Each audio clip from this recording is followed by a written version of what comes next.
kinulong mo siya? Para hindi siya makatakas. Lalo't napakailap niya. Ngunit hindi mo kilala ang Bataluman. Hindi mo dapat ginawa to.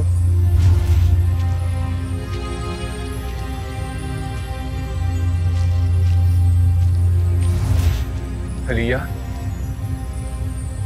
Sino ka? Ako ang iyong kaibigan. Na si Emre. Marahil nagtataka ka sa aking wangis. Mahabang salaysayin. Huwag kang mag-alala, tutulungan kita. Sino may gawa sa akin ito? Sabihin mo sa akin nang siya'y aking maparusahan. Montre.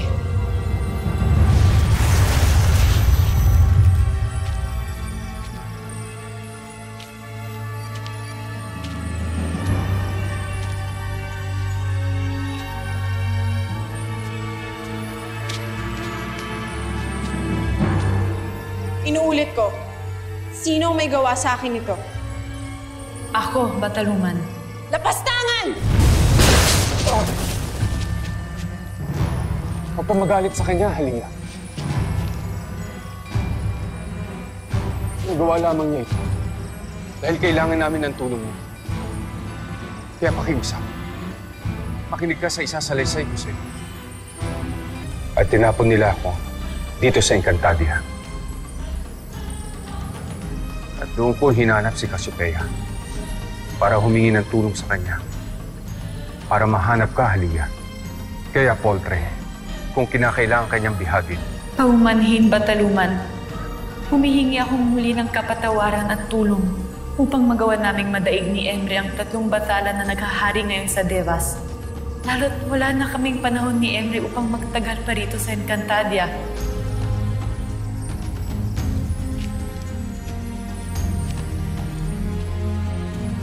May naaamoy akong kakaibang lason sa inyong mga katawan.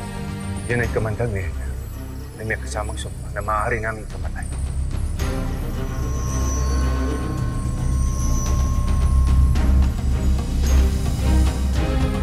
Totoo nga. At ikamamatay niyo sa loob ng ilang araw ang kamandag ni Emre. At wala akong kakayahan upang gamutin kayo. Kaya kailangan niyong mahanap ang aking sandata. At kung matutulungan kayo nun, laban sa iba pang mga bathala. Kung gano'n, nasaan ang sandatang ito? Yun ang malaki niyong sulong. Sapagkat simula nung nanirahan ko sa buwan, ay nagpasya ako na hindi ko na kailangan ng aking armas. Kaya ito ay aking inihagis patungo sa mundo.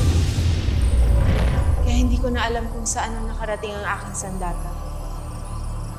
Kaya kailangan niyo itong hanapin bago patuluyang kainin ng kamandag ni Ether ang inyong mga buhay.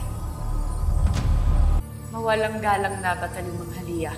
Kung tunay ngang wala na kaming panahon, wala ba kayong magagawa upang matuto ng kinaroroonan ng iyong sandata? O makapagtuturo agad sa amin kung saan ito naroroon ngayon? Poltre, sinuunang diwata. Pagkat nang tinapon ko yun, buo na ang loob ko at nagpasya ko na hindi ko na muli pang mahahawakan ang aking sandata. Lalo na't nagdadala lamang yun sa akin ng labis na kalungkutan.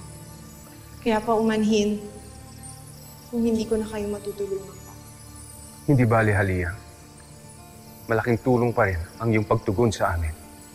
Ngunit nais kong malaman, ano ang wangis ng iyong sandata? At paano namin malalaman na natagpuan na namin ito?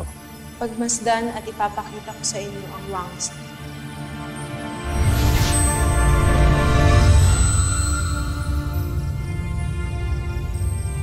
Tunay na makapangyarihan ang aking sandata, pagkat hindi lamang ito ginagamit upang mapagtanggol ang sarili, kundi may tinatago rin itong ibang kapangyarihan.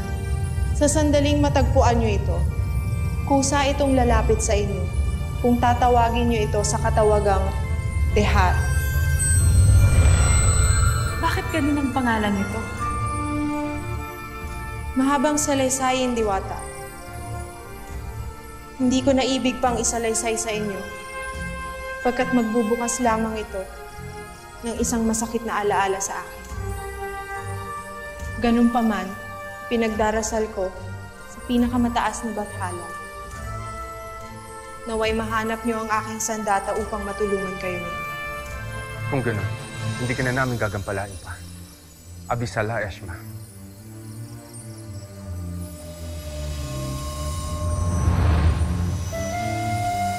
Emre, kailangan nyo na magmadali.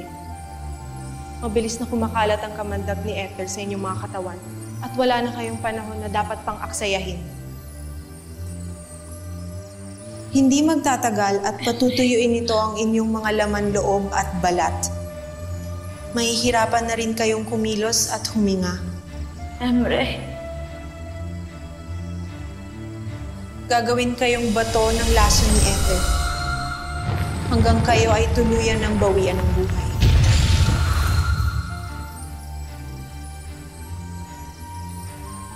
Deshibea.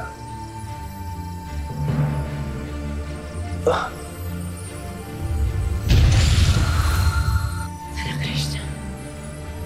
At ang lunas sa lasong ito ay tanging sa Devas lang matatagpuan. Bago ako tuluyang manirahan sa inyong mga buwan, may kinuha akong suwi mula sa Devas na aking dinala at itinanim dito sa Encantadia para magbigay lunas sa napakaraming sakit at mga sumpa.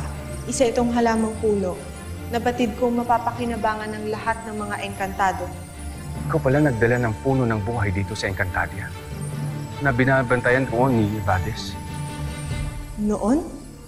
Pinaslang ng mga Eterian si Evades at kasabay niyang namatay ang puno ng buhay.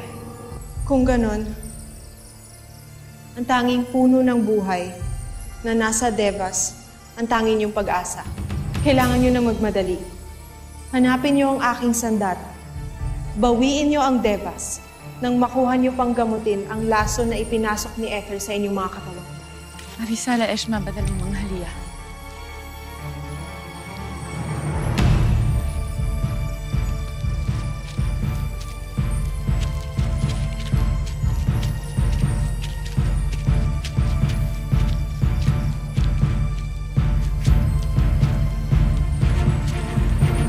Patnubayan kayo ng mga buwan, Emre. Binabasbasan ko kayo ng kasama mong diwata. Nakilalanin kayo ng aking sandata upang sumama ito sa inyo sa sandaling matagpuan niyo ito.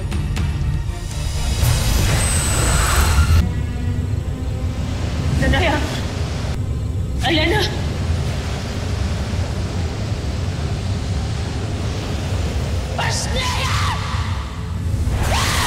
Ano mo, pinakawalan ng pagkakataon na mailigtas ang iyong anak. Kailangan ko nang gamutin ang iyong sugat para bumagal ang gapang ng lason sa iyong katawan. Wala kang magagawa kahit talian mo ito. Wala nang panahon kahit sa pamamahinga. Kaya tayo na.